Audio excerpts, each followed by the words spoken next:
Hello everyone. In this video, we're going to be taking a look at an article from Troy Point. It doesn't say it was written by or the exact date it was published, but it is a recent article here. U.S. Senate considering blocking pirate websites. Scary proposition, because this is like the slippery slope that's going to lead, to ever more and expanding censorship. Because if you're going to block one site, why not block this one or that one or, this one over here, or hell, let's just block all this and block all that. That's what's going to happen. I mean, we've already seen governments put pressure on search engines like Google to de-rank stuff that they don't like. A good example of this would be, which kind of goes along with, the idea of the U.S. Senate considering blocking pirate websites. They used to be able to easily find all the research you could ever want, software or whatever else, say to back up your DVDs. Well, you can still do that, but I mean, it would come right up, or particular software, or you're looking for something specific, all right, in regards to backing up your media, and you'd be able to find it. Then that started to change because they started de-ranking stuff, and you'd get useless search results that didn't have anything you needed or wanted or what you were looking for because of this. Now they just want to outright block websites. It's ridiculous. So anyway, let's get into the article here. The U.S. Senate Judiciary Committee held a hearing on Tuesday, March 10th, discussing online piracy and its plans to address it. Well, how about the fact of it's not the government's responsibility to address this? It might be a good idea for the copyright holders to be, a little more diligent. It might be a little more responsible of them to not try to gouge, the people that they're trying to sell their product to, and there will be less piracy. Currently, there are minimal site blocking attempts on pirate movie websites and others. However, this may be changing in the future. I hope it doesn't.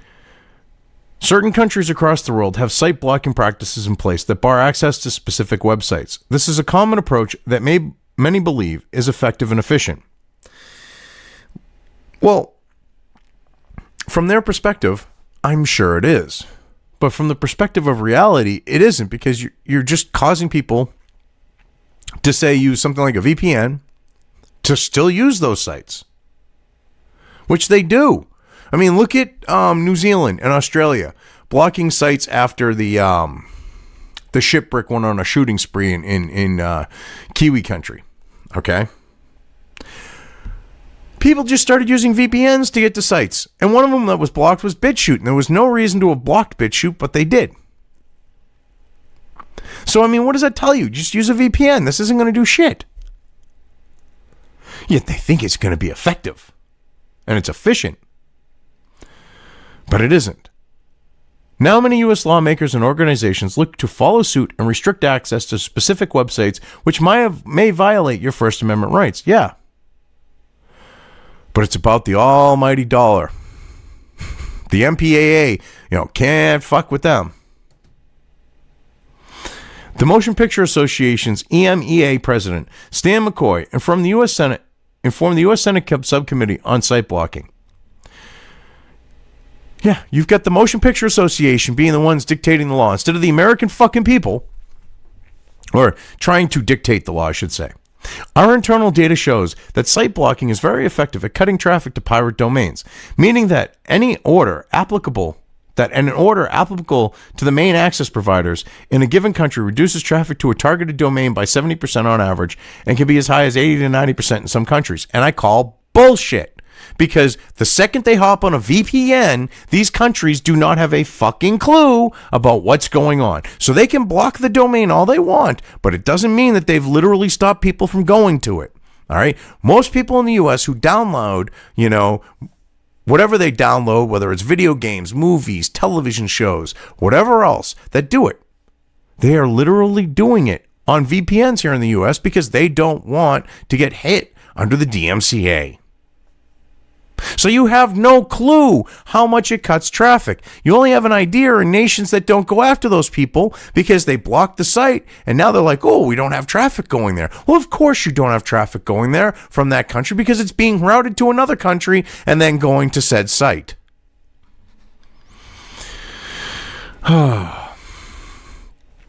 This is not the first effort made to reduce piracy in streaming. In 2019, U.S. lawmakers made a push to criminalize streaming with the Lawmakers made a push to criminalize streaming with the NBA and UFC leading the charge. Well, of course they led the charge, because when you're charging, like say at the UFC, $100 for a fucking fight, for a pay-per-view, and someone's restreaming that, you're going to get pissed. And I understand them being pissed about that. But on the same note, if you weren't charging $100 or $200 or $300 for a pay-per-view fucking event, all right, and you were a little more friggin' reasonable, there would not be an incentive for people to pirate the shit. Yes, there would be people that would do it, but it wouldn't have the incentive to it that you see otherwise. Because if it was, say, $25 to watch it, that's reasonable. If it was $20, $25, that's reasonable. But when you're charging $100, $200, $300 for a pay-per-view event, you deserve to get screwed because you're trying to gouge your fan base. And you want to play victim? I mean, I believe in capitalism and the right to charge whatever you want. And the idea is supply and demand. You've raised your price so high that there's no demand, a limited demand for it at that price. But there's a higher demand at a lower price. Because those people that would go and watch something streamed online, like the UFC, they can't justify spending $200 or $300 for a pay-per-view event. But if that event is like $25, they'll pay it. And you'll make money. So think about it. If it's a $100 event, for every 4 people that are watching the stream for free, so you get half of them. So now you just made $50 off of, instead of losing $100. And that'll add up. And you'll still be cash positive. And you'll have less people trying to pirate your shit. In 2011, an attempt was also made to rid the internet of websites with counterfeit goods and child pornography. However, things did not go as planned, and 84,000 domains were wrongfully accused and terminated. Well, of course they were. That was kind of the intent to an extent with the law. It was not about protecting the children, okay? It wasn't about counterfeit goods. It was about extending more control over the internet, which is exactly what happened. And now, it's like, oops, we made a mistake. 84,000 sites that were wrongfully removed. Yeah, exactly. How many of those were actually wrongfully removed under the true intent? Not that many. Anyway, Millennium Media, a large independent film production company, is also battling pirate sites along with APKs such as Kodo Movies, which have been terminated. Oh, no. You should be due diligent on protecting your copyright. I understand that. And I respect that. But on the same note, you can't infringe upon the rights of others, like, say, free speech. Because if I want to say free speech that, there's a copy of this movie here that you can watch, that's free speech. It's protected. You should not have the right to stifle that speech. But that's exactly what they want. The company found over 200 pirated versions of its films available on YouTube with over 110 million views. However, YouTube sees no enforcement or punishment for these actions. Ha! Ha! You want YouTube punished? Well, they're protected under the Communications Decency Act, number 1, which number 2, they get to, because of how politics are and the left is, they get to literally, sit there riding the line between a publisher and a platform and pull the shit that they like to pull with censoring and everything else.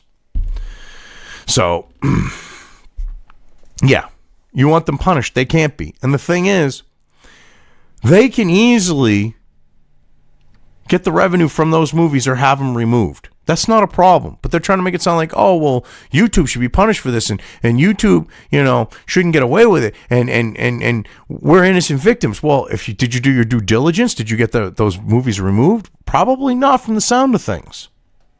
Did you file DMCA takedowns? Doesn't sound like it. But anyway, will this proposal fly? Unfortunately, these media companies would rather fight this battle than change their business model. Yeah, because it's about getting as much money as possible. And if that means gouging, they're going to gouge. If that means being scumbags, it means they're going to be scumbags. They don't realize that the business model is changing. They're trying to hold on to the old business model and treat it like it's the days, even though movies have been cheaper, but they're trying to treat it like the days of VHS, where they were charging $80, $100, $200, $150 for a fucking movie on VHS back in the day. They want that kind of money. And they don't realize that that's no longer in the cards for them with this type of industry. The business model that they need in order to survive will not allow for that. We saw the same ridiculous attempt to curb file sharing within the music industry. Now there are services such as Spotify that provide access to nearly any artist and song for a reasonable cost each month. Yeah, and these business models actually work. Piracy is down because people are like, well, I'm only paying like $5 or $7 or whatever dollars it is a month for Spotify, and I get access to pretty much any song I want. Well, why am I going to sit there and download music? I have it right there at my fingertips. This new business model has worked because they are now offering music for what people are willing to pay. Exactly. That's the thing. The movie industry and Hollywood in general, whether it's television, movies, whatever else, all right? They don't understand that. They think, because it's all about, say, like with movies, it's all about your box office draw. So they're going to charge as much as they possibly can to inflate that box office total. I mean, mind you, they're also spending way more on movies now. But still, that's exactly what they're looking at here, is just trying to get as much money as they possibly can, as opposed to going along the lines of getting the most people in that they can for an amount of money that they're willing to pay. Some would argue that Netflix, Hulu, Amazon Prime Video, and other paid video delivery systems are the same as the Spotify model. Not true. And I agree with that. It's not true, because you've got all your content spread out among different sites. And you need to have all these different memberships. And by the time you get down to it, all those cord cutters are paying basically the same amount of money, if not more, depending on how many different services they have, than what they would have been if they just had cable.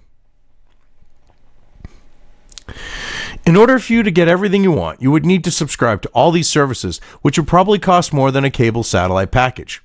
Yeah, exactly. See, same conclusion here. We need nearly everything on a single service at a reasonable price. Or if they kept the services, say, separate, but they worked together and they created a membership, all right, where you pay for access to multiple platforms. That would also work. I don't think they'd like to cut up the pie, so to speak, and share it, but that would also give them the ability to work. Because if you're paying, say, for one subscription and it gives you access to Hulu and it gives you access to Netflix and it gives you access to Disney Plus, it would allow them to keep their own ecosystems, but allow for people to be able to watch the media they want, and it would cut down on their piracy.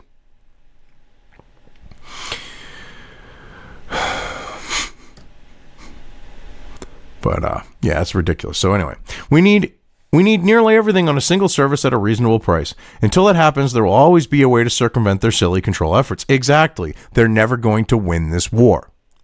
Do we really enjoy freedom of speech in the United States? This site blocking proposal directly impacts our First Amendment rights, which is absolutely ridiculous. Yeah, and it does. Whether people want to admit it or not, it does violate your First Amendment rights. Because if I say, hey, you want to go check out a movie and you can go look at it over here, I'm not breaking the law. I'm not, doing anything wrong But you're trying to say that I can't do that. So you're going to violate my First Amendment right. And the thing is like I said earlier, VPNs, that's why, there's a 70 or 80% drop. Well, yeah, it's because everyone went to a VPN. That's why those countries had those drops. Well, here, making that point, VPN to the rescue. You can't tell me that there isn't anyone in this group of legislators or involved media representatives that understands what a VPN does. Well, of course they don't understand it. Have you looked at Louis Rossman with him going around for right to repair? The people that are going against the right to repair are completely fucking clueless. Do you honestly think the people that are pushing this in Congress or at these organizations, whether it's the MPAA or some other industry representative on the note of, say, organizations, do you think that they're actually there with a clue? Of course not. They're friggin' mouthpieces. They've got no clue. Okay, when it comes to Congress, they were handed this and said, here, vote on this. We want this from people who have bought them off. Like the MPAA, for example. If site blocking is approved, a quality VPN service will still allow 100% access to these blocked sites. We've always maintained that eventually every household in the United States will be using a VPN due to the unconstitutional censorship such as this. Yeah, I could see that. A VPN encrypts your connection to the internet, which means your internet service provider can't determine the site you're visiting, therefore they can't block you, blah, blah, blah. Yep. So, basically, yeah. I mean, and then they go through a little explanation here. About how a VPN works. The VPN off, an ISP can see the following. Your name is accessing, so-and-so is accessing website XYZ and is downloading or streaming movie, TV show /123.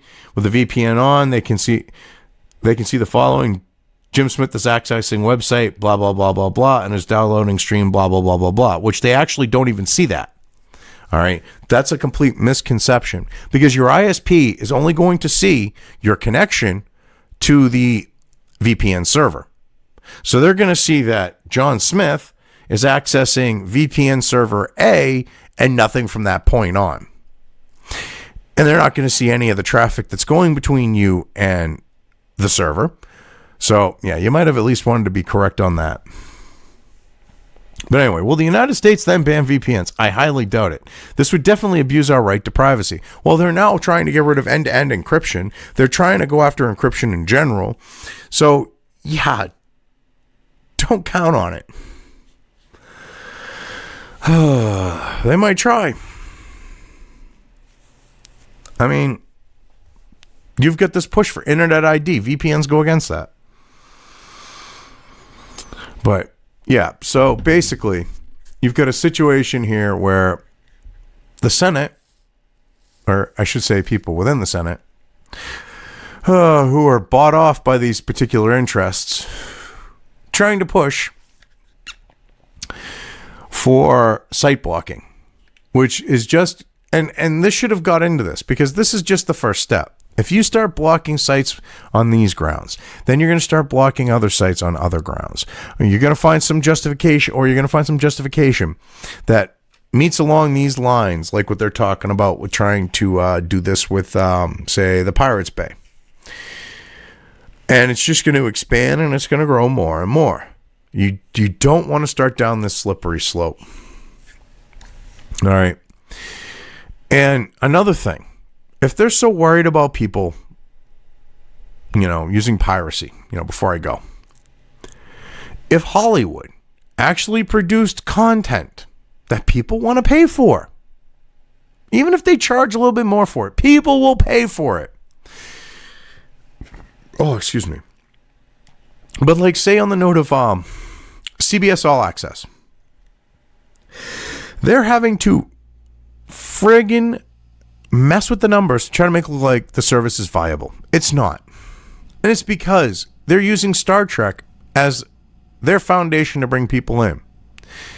And instead of producing the Star Trek the actual fans of this, franchise want, which would give them their base, You've got these entitled lefty, spurgy, scummy, shifty, retarded dipshits thinking that they can just create shit, slap a Star Trek brand on it, and the base will show up. No. So, like, Discovery. They thought Discovery was going to draw in a lot of people. Oh, Star Trek, Star Trek, Star Trek. Discovery screwed the pooch for them, for Netflix, and the merchandise producers and all that. So Picard rolls around, and because they stole money to prop up Discovery, it's really, shitty sets. You've got this open stage kind of a thing with some basic props to make it look like a ship. And you've got a metal picnic table sitting in the middle. And that's what the people are sitting and eating and shit like that. I mean, it's like really bad. I'm surprised the captain's chair isn't rolling around on the floor on the ship that Picard's on. Because, it's just basically an office fucking chair. And literally, in Picard, you've got, Sir Patrick Stewart himself saying that it's about Brexit and the post-Trump world. No one wants that in their Star Trek. See, they think that Star Trek was progressive and they pushed their progressive bullshit in it and all that. No. So because they're doing that and they're not looking at the fact that Star Trek was humanist, which didn't care about the left or the right. It just was what's wrong or what's right. They called it out any which way. And, the show's characters and the society sought to be better. But because they've pushed that progressive stuff in, no one wants to pay for CBS All Access. So if an episode of Picard happens to fall off of a ship, so to speak, it might be... it might have a skull and crossbone on it. So be it, because these people don't want to support the shit that's being produced. But on the same note, they want to see what kind of a train wreck it is. And if they produced a product that people wanted and they put it on the service and made it so that, hey, it was a good thing, they would do better. Not only that, they would probably have merchandise people wanting to produce merchandise. But, it's the social bullshit, progressive bullshit, identity politics bullshit, Trump deranged bullshit, Brexit deranged bullshit. And people don't want that. They also don't want 25% different I'm not going to do J.J. Abrams. We'll do Jar Jar Abrams. Trek. And then they wonder why people are pirating it. Because they don't want to pay to watch a train wreck. They want to watch the train wreck, but they don't want to pay. Anyway. Oh, I've covered this well enough. I'm just going to leave things here.